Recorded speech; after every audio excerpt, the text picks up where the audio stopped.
Good morning. Day 580.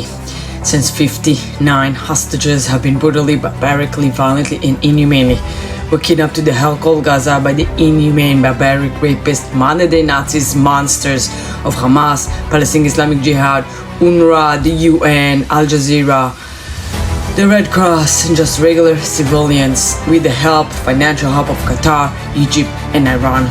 We are here every morning, never giving up, to demand from these inhumane, barbaric, rapist, modern-day Nazis, monsters to surrender and let all 59 hostages go immediately, at once, in one phase, one bus, all of them together. No one is left behind, and Israel should give up nothing.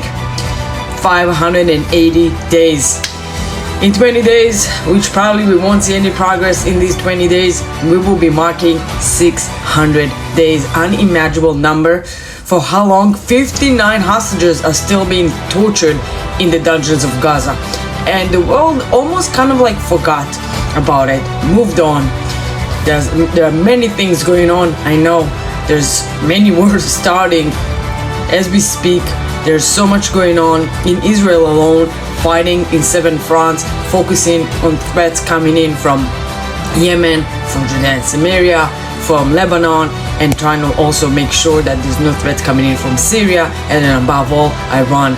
But the main goal and focus of Israel was always and always be releasing our hostages. This is what we want, this is what we demand, and we demand the international pressure on Hamas, on UNRWA, as this report showing how UNRWA, the UN, are assisting and are complicit in the October 7 massacres and aiding Hamas, using Palestinians as human shields.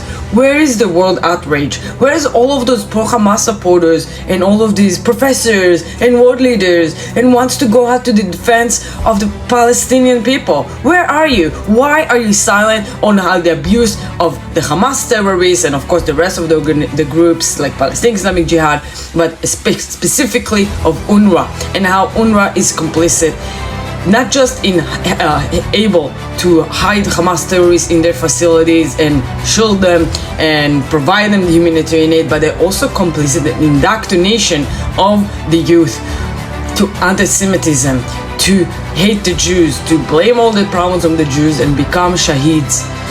UNRWA is complicit in the October 7th massacre and complicit in the death both of Israelis and Gazan, but they're not being held accountable.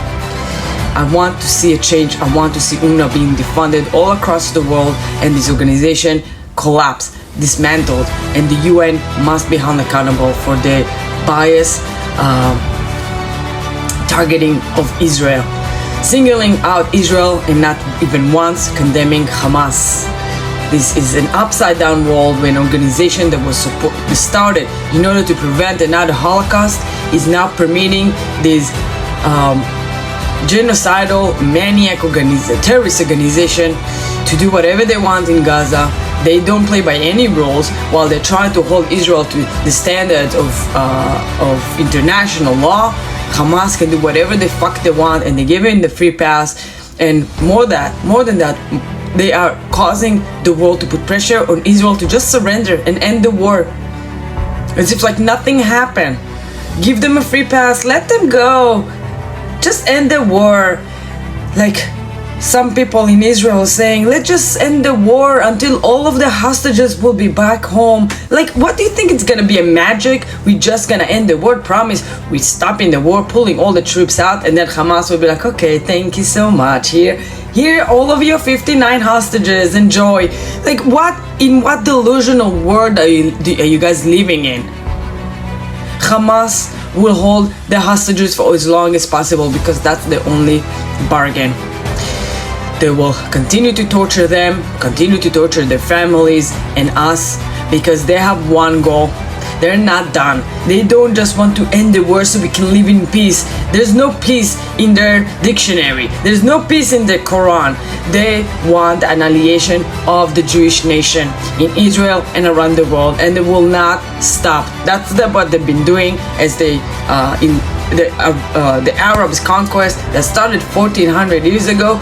They're very patient For them, they will take over with population, with giving birth. They will go to Europe. They went to Europe and they come to the US in order to take over.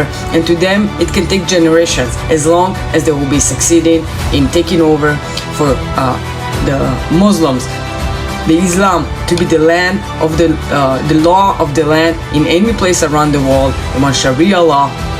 They want Islam to conquer. And that's what they've been doing. And that's why they're patient.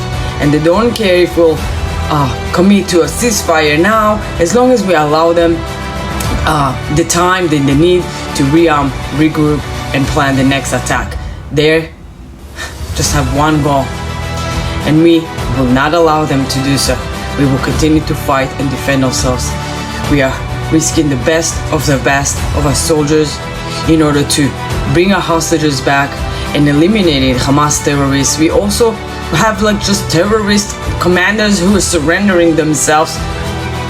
Ones that can bring us important intelligence information, hopefully that will lead us to rescue more hostages.